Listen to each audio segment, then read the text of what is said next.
Exercise number 496, volume 23. Ready? Start. With regard to the various policies enunciated in the budget and the taxation and the various incentives offered, I have nothing more to comment on, as the entire subject has been covered by the honorable member analyzing each and every taxation, the incentives and the impact of such measures on the entire nation.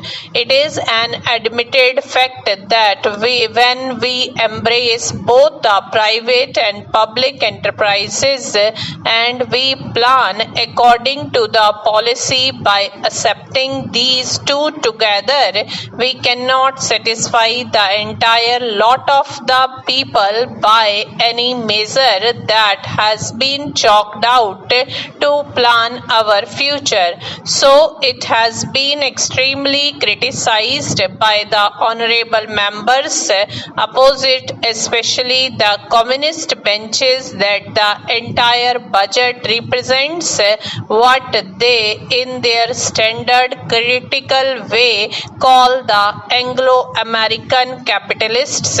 Such a tendency to criticize, even if a measure is introduced to curb the use of cosmetics or something of that sort, the same type of criticism you can hear from that side, because it is a section which does not make a factual study of a measure that is introduced in the House. It is a section which supports only those measures that matter to its interests and not otherwise, and thus it directs all its criticism against otherwise beneficent measures.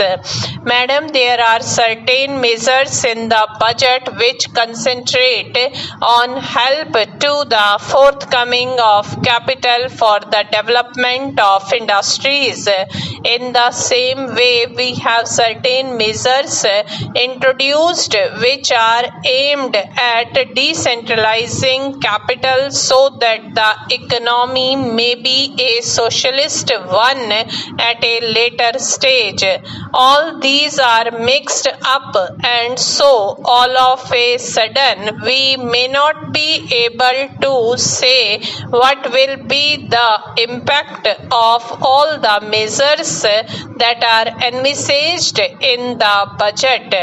So, Madam, I have again to congratulate the Finance Minister for having chalked out certain policies that are conducive to a socialist economy. Now, Mr. Mishra has given an analysis of the various measures and their impact. That is his view. But the Finance Minister has also taken into account the impact that they would have on the nation as a whole after the introduction of these measures. I congratulate the Finance Minister for his sagacity and foresight in chalking out policies that will be conducive to our economy, the socialist economy, to be established in our country within a short period.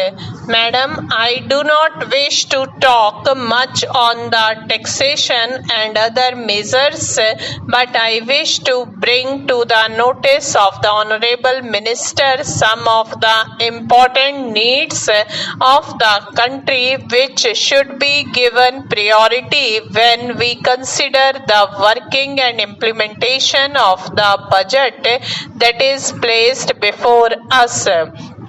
It has been said to be the policy of our government that primary education should be made compulsory throughout the country and to see that within a short period illiteracy is wiped out from our country as a whole. Madam, as a result of the great efforts that we had made, we have been seeing that the children of the have-nots are attending schools which are now open to them with all sorts of privileges. But still all the children of the have-nots are not attending the schools because these children are also asked to work for the maintenance of their families. So, madam, it is my suggestion that along with the implementation of the existing schemes, we should have the residential system for those children of the have-nots so that they may be brought under some supervision so that until they complete their primary education, we may have these children under some discipline. Similarly, madam, when we think about the implementation of the educational scheme, we will have to think in a national way. It had incessantly been brought to the notice of this house that it is highly necessary that we should have a national scheme for secondary education. This national scheme is absolutely necessary to effect national integration. If according to the present policy each and every state is permitted to have their own regional language as the medium of instruction, I fear, madam, that at a later stage the people from the south may not be able to understand what the people of the north say at a joint conference about the various aspects of education with the various changes that have taken place in this country in the matter of education. And suppose some people educated in the south go to the north for a conference at the national level, the people in the south and the north may not be able to understand one another what the different people have to say on matters of education, and some may not be knowing the languages in which the other people speak. So, madam, it is my contention that there should be one and the same language as the medium of instruction throughout the country. So I do not say that the present medium of instruction should be continued forever. Stop.